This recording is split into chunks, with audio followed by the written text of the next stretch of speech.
Em chỉ có bao nhiêu đây. Mày muốn chết hả? Mày tưởng tụi tao ăn mày hay sao? Nè, lúc tao nói đàng hoàng thì mau đem ra hết. Thì tình em không có nữa. Mày có chịu đưa hay không? Nè, muốn bị đánh một trận mới chịu ngoan ngoãn đưa ra. Ngày mai em sẽ đưa thêm cho mấy chị. Em nhất định ngày mai sẽ đem theo. Bao nhiêu? Nè, qua coi. Vô. Làm trò gì vậy, con nhỏ này lại tới nữa. Nè, làm gì? Đứng lại. Chạy đi đâu? Nè, mày làm gì? Đã dặn là đừng tới đây kiếm tụi tao. Đã quên à?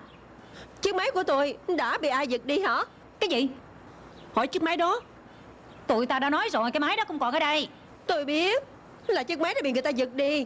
Người đó hình dáng như thế nào? Là ai? Nào, chị biết tiểu tử đó là ai không? Ai mà biết được, không nói tiếng nào để chụp mất. Người này có bao nhiêu tuổi? Bao nhiêu tuổi? Chắc là học sinh cao trung. Con chiều cao. Trước đó hai chị từng gặp người này chưa?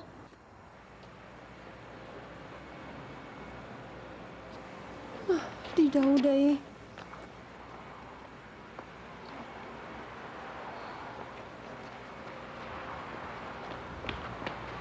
Nè, giáo giác ngó kiếm cái gì? Nè, đi theo anh coi phim. Không được, em phải về học hành. Bye bye. Nè, em không có dự tính thi đại học, học hành cái gì? Đi đi, đi mau. Đi.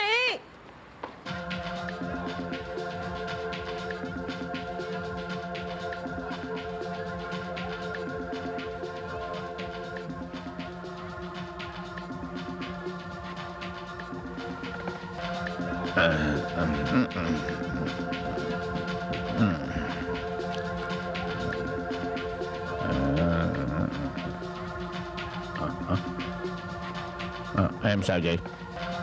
Em muốn vào phòng vệ sinh một chút.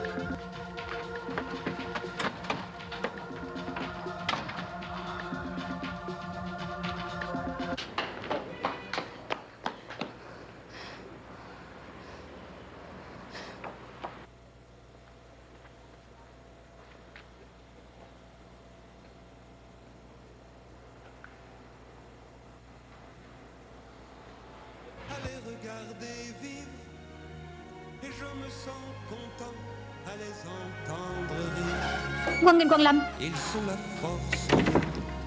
Xin hỏi chị Thành Thục có ở đây không? Chị đã ra ngoài. Xin hỏi chừng nào chị mới về? Nha, chị Thành Thục tới là bám Triệu có đúng không? Hình như vậy. Chắc một chút nữa mới về. Kiên Giang. Dạ ông chủ.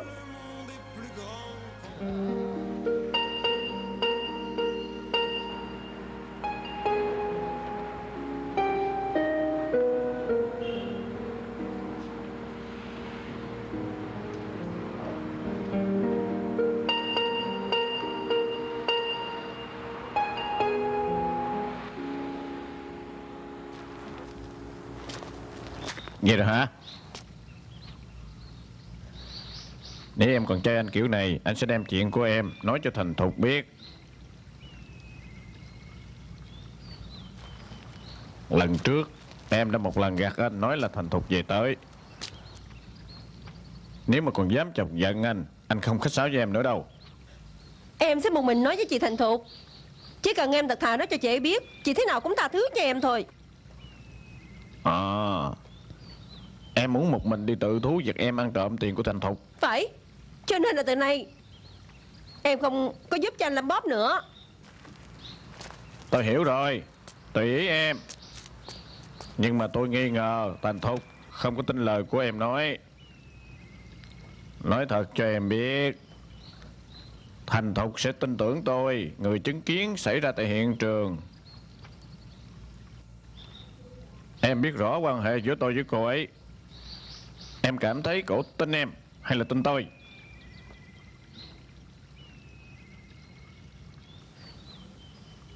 Vậy chú muốn nói thế nào với chị ấy chứ? Hả? Tôi còn phải chờ sự biểu hiện của em như thế nào. Ôi, tôi mệt óc và đôi vai nhức quá sức tưởng tượng. Phải rồi, em mới nói từ nay không có muốn làm đấm bóp cho tôi nữa.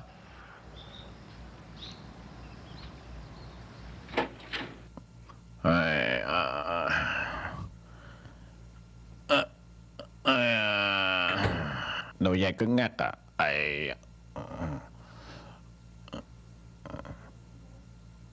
Ây à, đúng rồi, khỏe thiệt. Khỏe ghê quá. Khỏe. Khỏe ghê.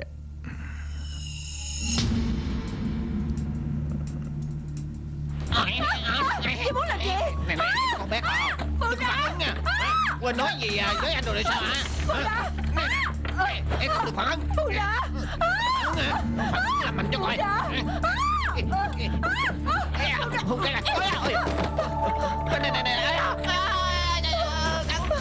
Cắn tôi hả? Bớt người ta.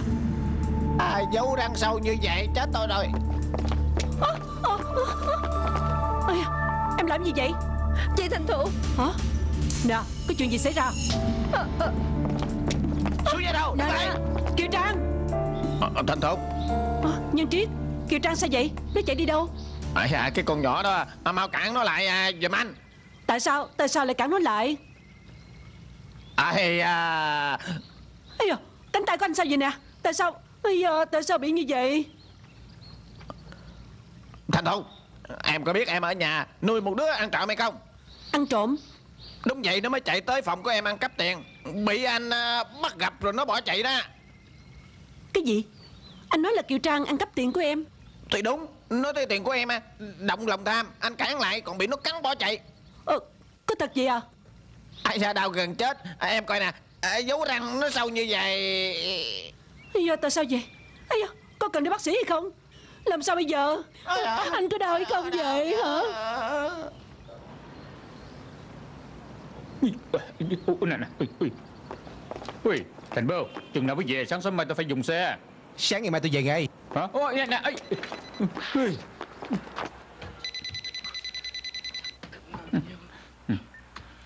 Alo. Thành Bưu nó về quê rồi. Hả? Anh nói là Thành Bưu đã về quê. Bộ nhà có chuyện hả?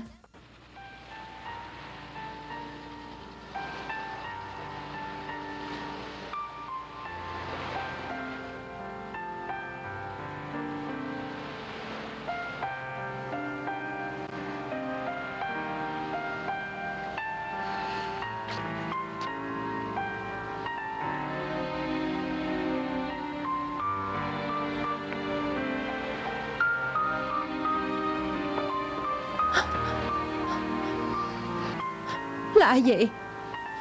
Người đó là ai?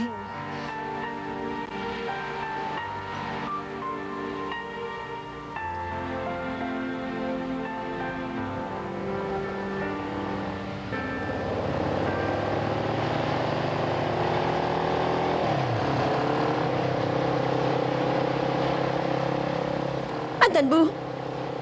Anh Thành Bưu. Thiệt là thứ lòng lan dạ sói. Cái lòng tốt giúp đỡ cho nó, rốt cuộc nó còn làm ra chuyện như vậy nữa. Thiệt hết nói. Chị hay, nếu không chừng là trong đó có hiểu lầm. Hiểu lầm cái gì? Chính mắt nhìn thấy nó ăn cắp tiền còn hiểu lầm cái gì nữa? Đang gặp tại trận còn giả được nữa sao? Chính mắt của chị nhìn thấy. Đúng vậy. Ây da, bởi vì người ta nói không sai chút nào. Con người không có thể nào nhìn tướng mạo. Nè, em đi đâu? Đi kiếm Kiều Trang. Con nhỏ đó nó chắc sợ cho nên không có về nhà. Không ngờ trong nhà của chị là nuôi cái thứ đứa ăn trộm. Đều là tại em hết.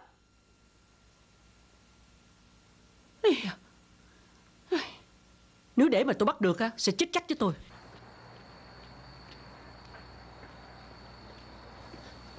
Anh Thành Bưu. Kiều Trang.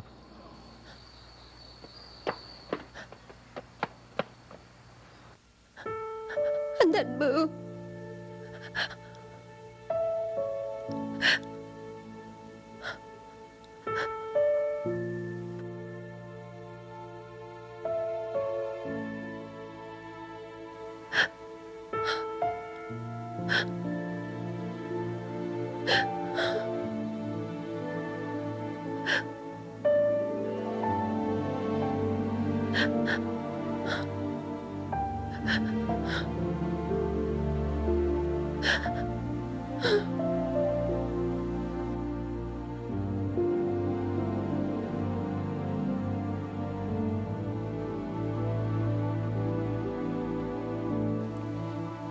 Em tin là Cờ xảy ra chuyện đó phải nói cho anh biết chứ.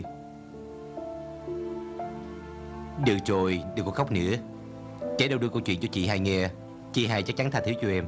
Việc này anh có nói cho chị Hai em biết không? Đương nhiên, chị Hai đương nhiên là biết.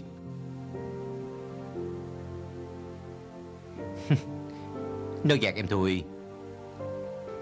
Tại vì anh không tin là em ăn cắp tiền của chị Hai. Anh nghĩ cái chuyện này có hiểu lầm, cho nên không nói chị Hai biết là em đi đâu.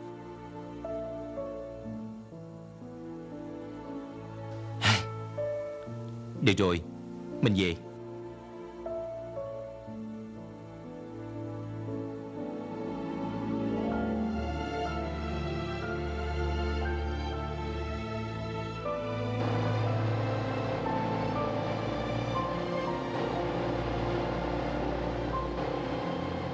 Có nói gì đi nữa cũng vậy, ăn cắp tiền cũng là ăn cắp tiền. Mỗi người đều có cái lý do riêng của họ. Đương nhiên ăn cắp tiền thiệt là không đúng, nhưng cũng nên tha thứ cho Kiều Trang một lần. Em im miệng. Em là người đại diện phát ngôn cho nó. Chị bây giờ có muốn nhìn thấy nó mà dẫn nó đi. Chị cũng chứa nó nữa. Chị Thành Thục, điều là em không tốt. Em không có dám nữa. Cô tưởng cô nói như vậy là tôi sẽ tin cô hay sao? Mấy con học sinh du côn này nếu còn ăn hiếp Kiều Trang nữa thì em chắc chắn không tha cho cái đám nữ học sinh này, để cho tụi nó trừ cái tật ăn hiếp. Xú tiểu tử bỏ hết việc làm rồi hay sao? Không cần lo ca hát mỗi ngày tôi giúp nó giải quyết công chuyện à? Sao lại không ca hát, là công việc của em mà. Chị Hai, lần này tha thứ cho Kiều Trang đi. Kiều Trang sẽ không tái phạm nữa. Đại nhân đại lượng. Em kêu chị sống chung nhà với đứa ăn cắp, bộ chị điên hay sao? Thành Thục. Lại đi. Không có gì. Chờ chút. Thành Thục. Nè, con bé về chưa? Ở em làm gì đây? Tại sao Sao anh ra ngoài? Nè, làm gì vậy? Mất dây hả? Tại sao số anh ra ngoài? Ê, mau đi đi. Em trai của em Thành Bưu nó mới về tới. Anh hãy đi đi, mau. Hả? Đi đi.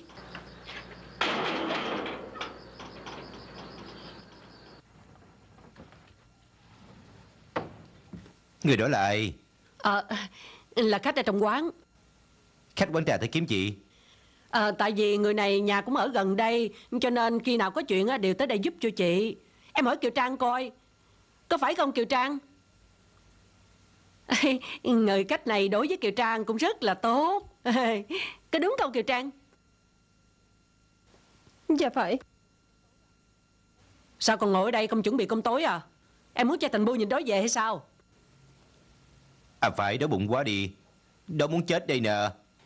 Về tới nhà cho tới bây giờ vẫn còn chưa ăn cái gì hết. Ây giờ thiệt là đói bụng. Kiều Trang à, nấu cơm tối cho anh ăn. Mau, mau lên, đói muốn chết nè. Ây giờ, đói quá đi. Ây da, coi kìa. Chà. Cảm ơn chị Hai. Nào, chị thì tình không hiểu. Chuyện gì? Thật ra là em thích Kiều Trang hay là thích chị của nó? Đều thích hết.